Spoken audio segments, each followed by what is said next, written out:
Hello, star children. My name is Kat Saturn, an author from Portland, Oregon.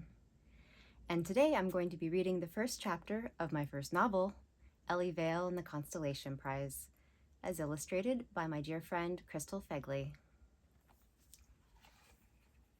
Chapter 1. In the year 1564, a beam of brilliant, sparkling light sprang forth from the heart of a star that the ancients called Phonis. After traveling through the vast emptiness of space for many years, the light finally reached its destination, into the atmosphere of a little planet called Earth, into a little village called Box Hollow, into a little square window, into the eyes of a little girl named Elli as she gazed up to the night sky. Today was Elli's favorite day, her birthday, the 11th one she'd celebrated here on Earth, and this particular star was Elli's favorite star.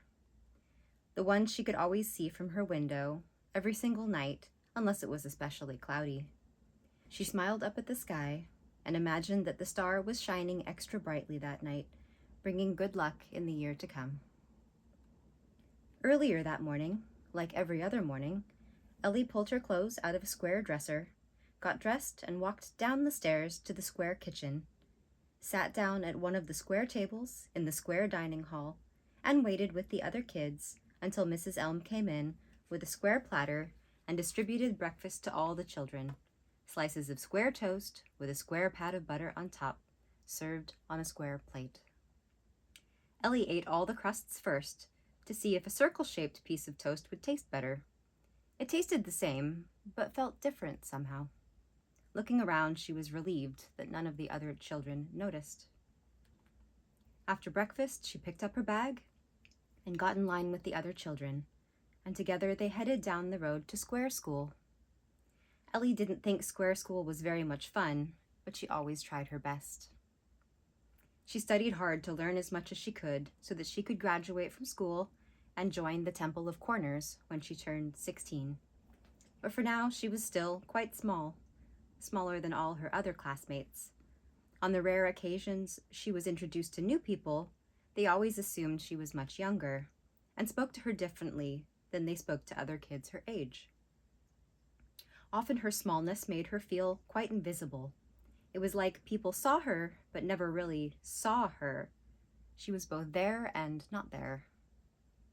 And she didn't really mind most of the time, but her birthday was the one day she was grateful to feel a little more visible. And because it was her birthday, she was allowed to spend the evening celebrating with her parents in their little house on the other side of the village. Her mother baked a strawberry cake in the shape of a square, of course, with 11 square candles on top. Her father gave her a gift he bought in the nearby city of Corona, something called a puzzle cube.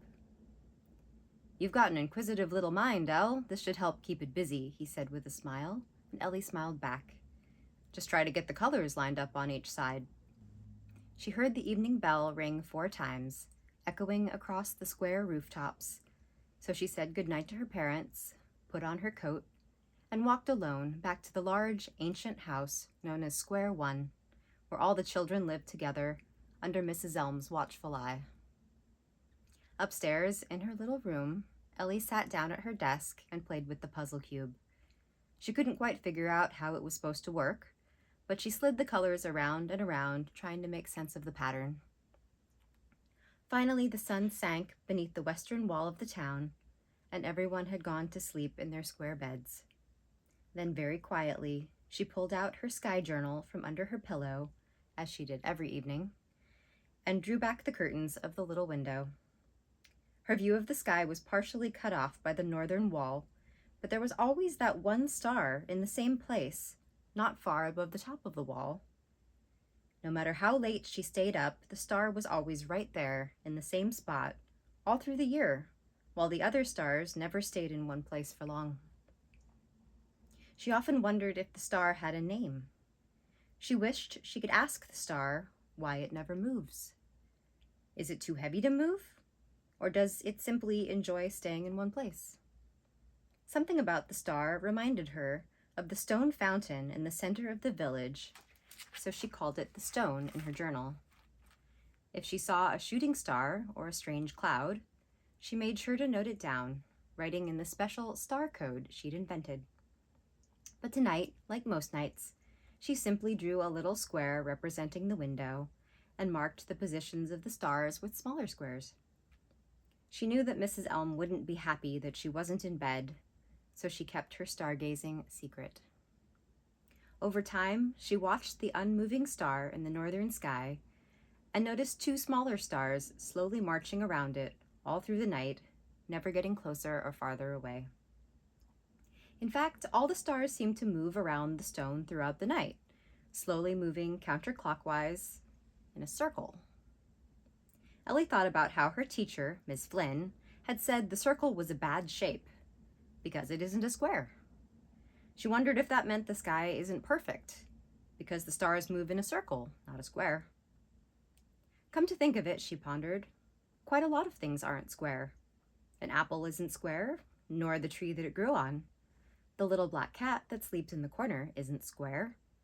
The little roly-poly bugs in the backyard aren't square.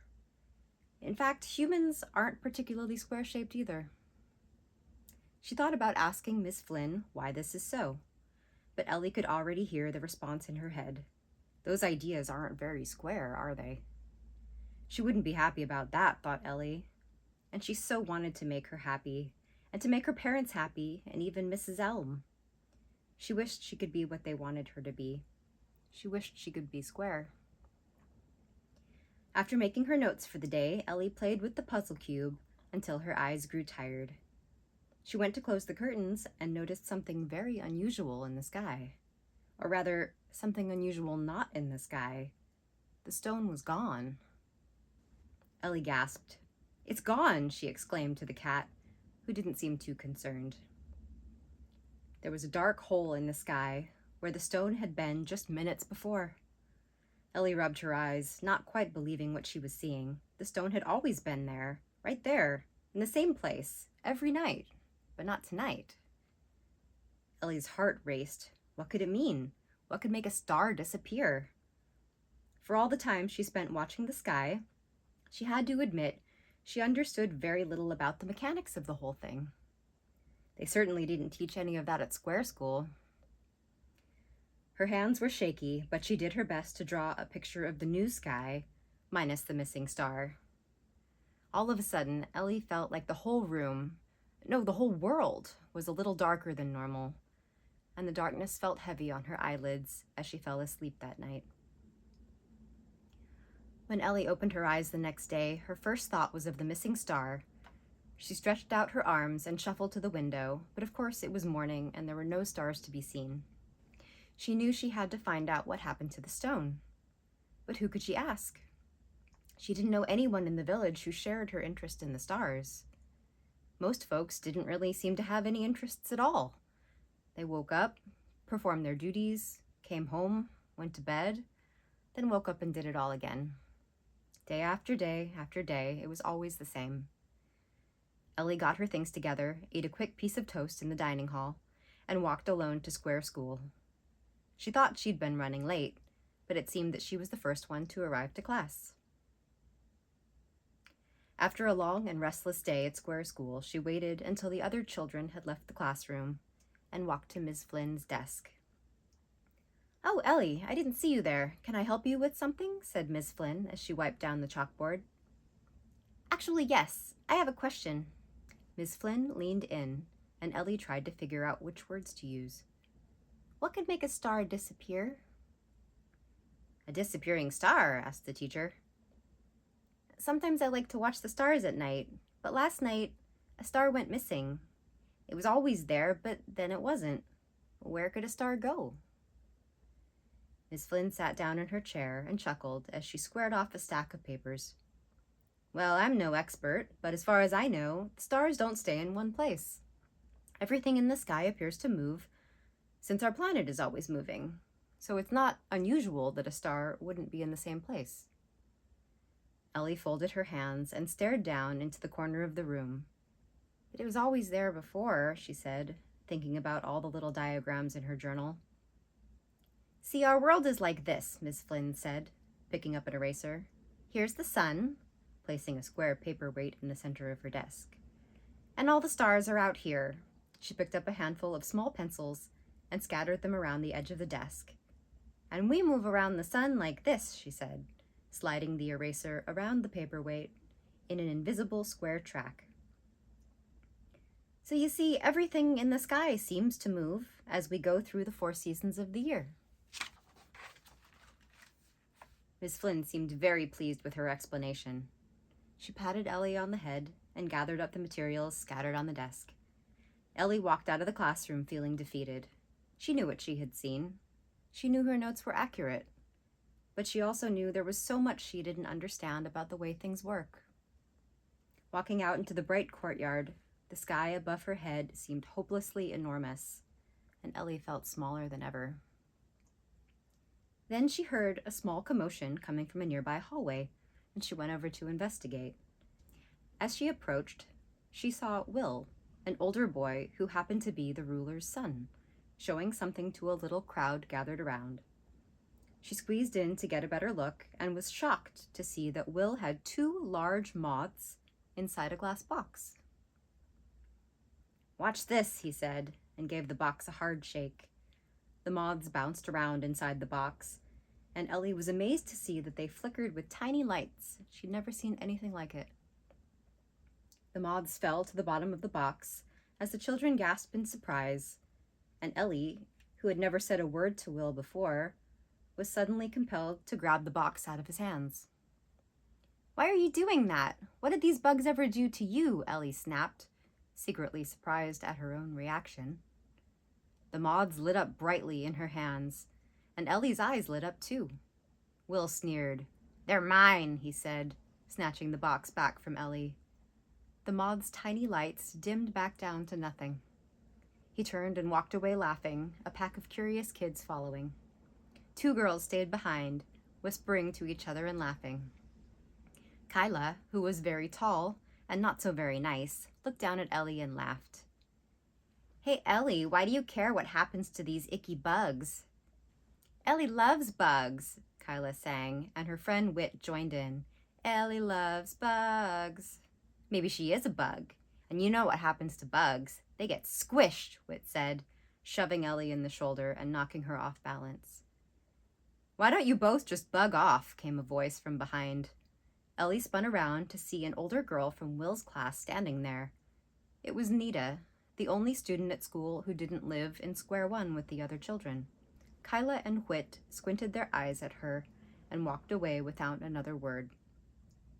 Ellie smiled up at Nita, her eyes catching a beam of sunlight reflecting off a shiny gold barrette in Nita's long black hair. "Thank you," she said, very sincerely. "No sweat," said Nita, who looked around before kneeling down and placing something in Ellie's hands. Nita closed her hands around Ellie's and winked, then turned and walked away quickly, her long hair sweeping behind her. Ellie opened her hands to see that it was a strange key shaped like a 6-pointed star. At dinner that night, Ellie couldn't stop thinking about the moths as she pushed her food around the square plate. She couldn't believe how Will treated the strange glowing little insects. She went up to her room and checked the sky for the stone, which was still missing. She wasn't sure whether to be more worried about the star or the moths. She pulled out her sky journal and made some frantic notes, filling up a full page with what Miss Flynn said about the movements of the stars, and why she found the explanation to be frustratingly unsatisfying.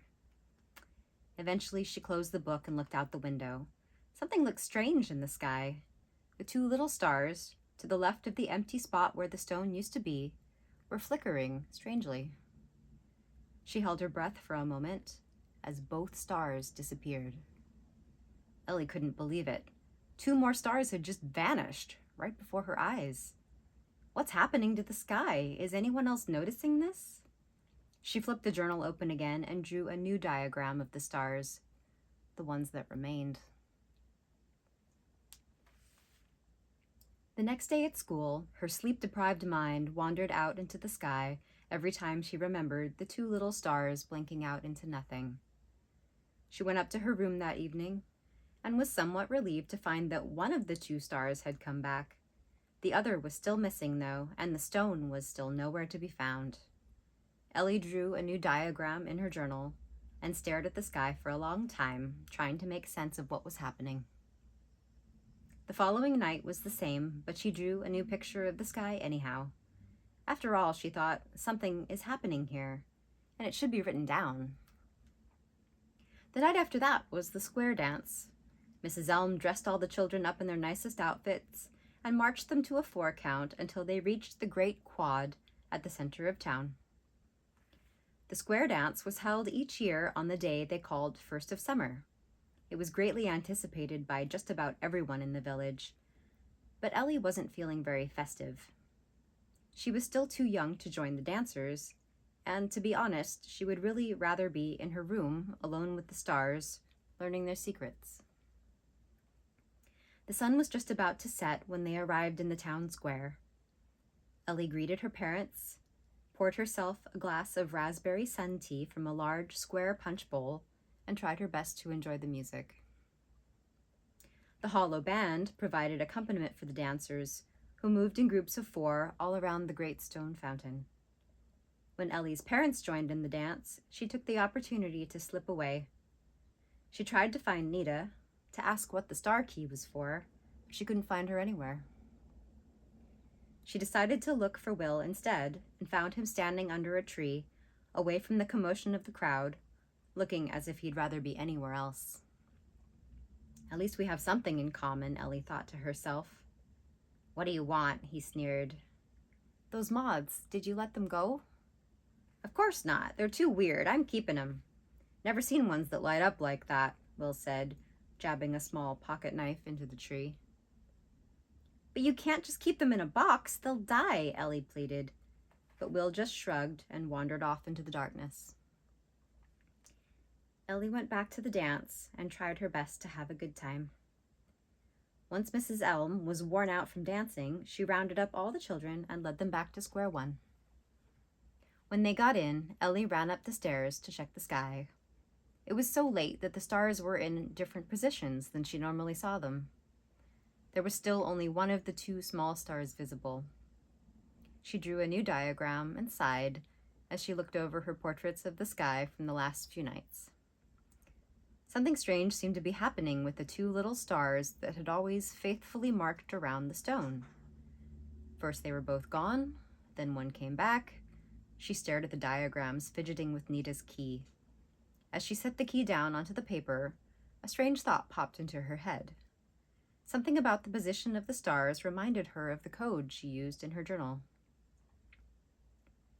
She slid the key across the page and lined up the center of the star with the spot where the stone was before it disappeared. If the star positions were letters in my code, let's see what they'd say, she said to herself. The first night they both disappeared from the left side, so that would be an E.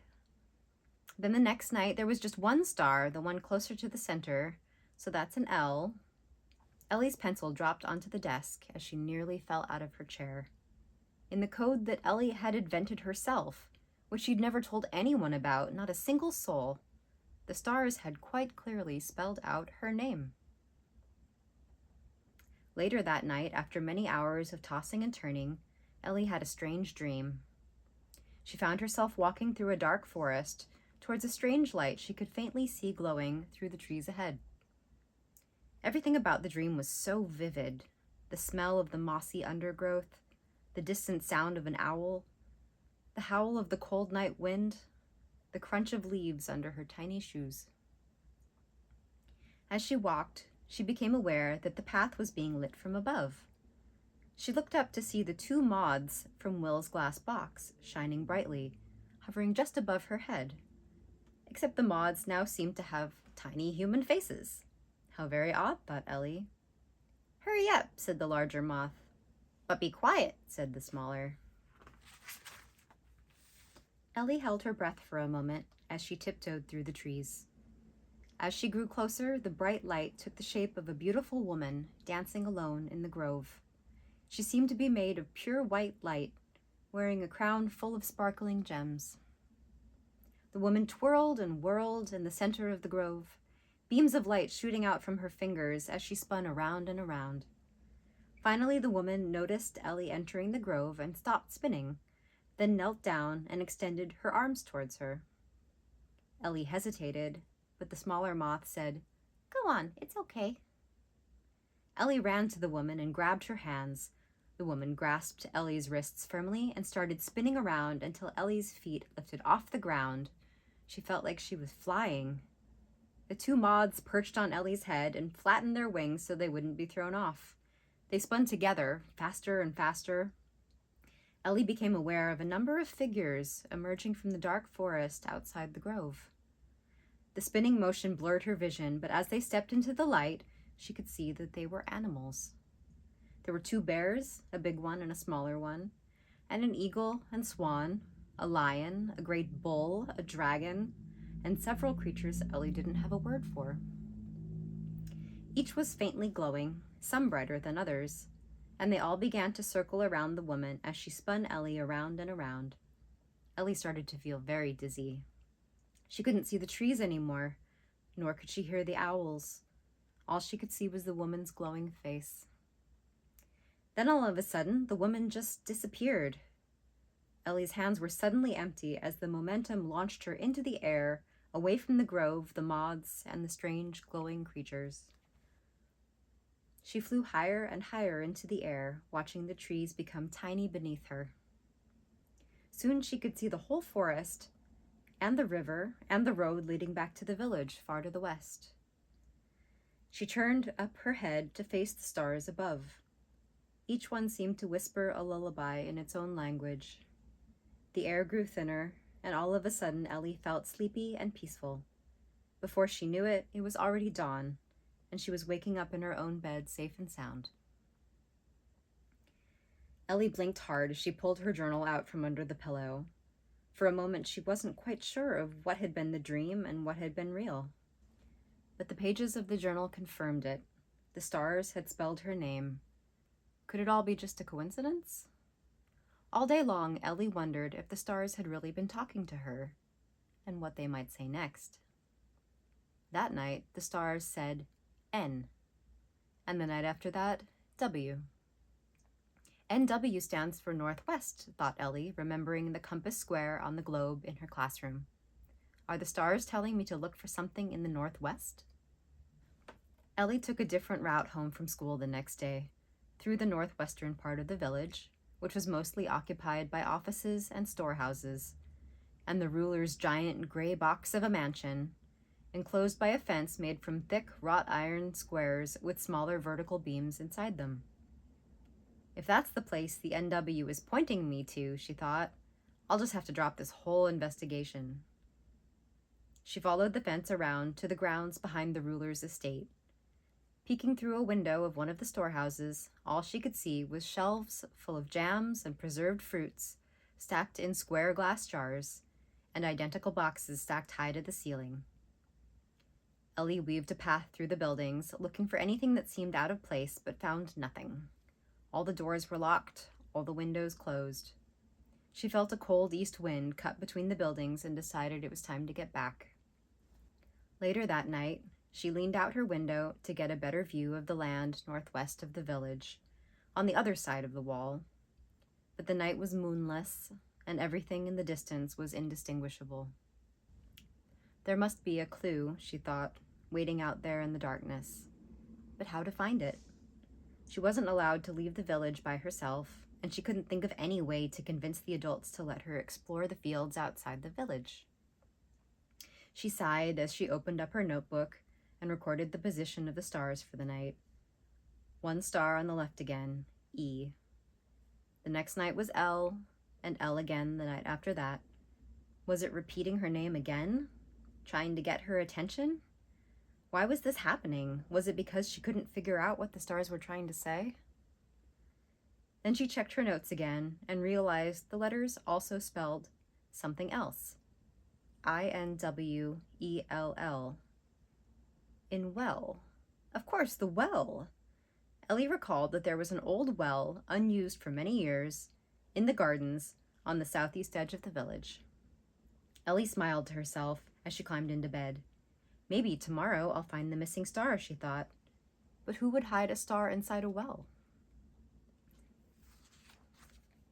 The next day, Elli made her way into the southeastern part of Box Hollow, where many of the village's craftspeople lived, in a small cluster of buildings centered around a garden with an old well in the middle. No one was in the garden, so Elli made her way through rows of celandine and purple cress to the well. She peered down into it and was surprised to see a faint glow coming up from the bottom. Standing on a brick to reach the rope holding the bucket, she slowly pulled it up, hand over hand. As the bucket came closer, she saw the faint glow coming closer. It was the glass box with the 2 glowing moths inside. She pulled out the box and tried to open it, but it was locked. Then Elli remembered the star key Nita had given her in the schoolyard. She pulled the key out of her bag, placed it carefully in the keyhole, and turned it until it clicked and the box popped open. The moths darted out and spun around Elli's head 3 times before flying up into the air and over the village wall, out of sight. Elli stood bewildered for a moment before retrieving the key and lowering the empty box back down into the well. She watched the sky where the moths had disappeared and smiled. "You're free," she thought to herself. And for a moment she imagined herself growing wings and following the moths over the wall, leaving the village and never looking back. In her room that night, Elli fidgeted with the key and tried to make sense of the afternoon's events. Somehow, the stars had told her where to find the moths. But what was the connection between them? And how did the stars learn to speak in her code anyway? Just then, Elli noticed a flickering light outside her window. The moths had returned. Elli's eyes grew wide as they drifted into her room through the open window. They circled around the room, casting shifting shadows onto the floor, before their lights went dim as they landed on the page of the open journal. They climbed down the spine of the star key and settled into the space between 2 spokes of the star. Elli held her breath. After a tense moment, they flickered for just a second and went dark again. She exhaled, but still they didn't move. Looking at her star diagrams, she wondered if the moths might be trying to spell something. She picked up her pencil and wrote down the corresponding letter, F. The moths climbed over the key and settled into a different space, and the one on the outside lit up. Elli marked it down, O. Then L, then L again, and so on until the message spelled it out. Follow us. "You want me to follow you?" Elli said to the moths, who flew up from the notebook and circled around her head, flickering brightly. "Follow you where? I'm not allowed to leave the village," Elli said shyly. The moths darted out the window, and Elli climbed up onto the desk to see where they were going. They hovered outside, flashing their lights along the trellis on the side of the house. "Be careful," said Elli out the window in her loudest whisper. "Someone's going to see you." She glanced down nervously toward the window of Mrs. Elm's room on the ground floor. The moths dimmed their lights, but continued to flicker. "You really want me to climb down there?" Elli asked incredulously. The moths blinked in unison, on and off. Thank you so much for watching. If you want to know what happens next, you can find links below to purchase the book from a variety of online booksellers. Elli's quest to return the missing star to the sky will take her on a journey through the whole history of stargazing, from the earliest Sumerian priestess astronomers to the visionaries of Renaissance Europe. Wishing you a wonderful day or night, wherever you are, and remember, never stop following your star.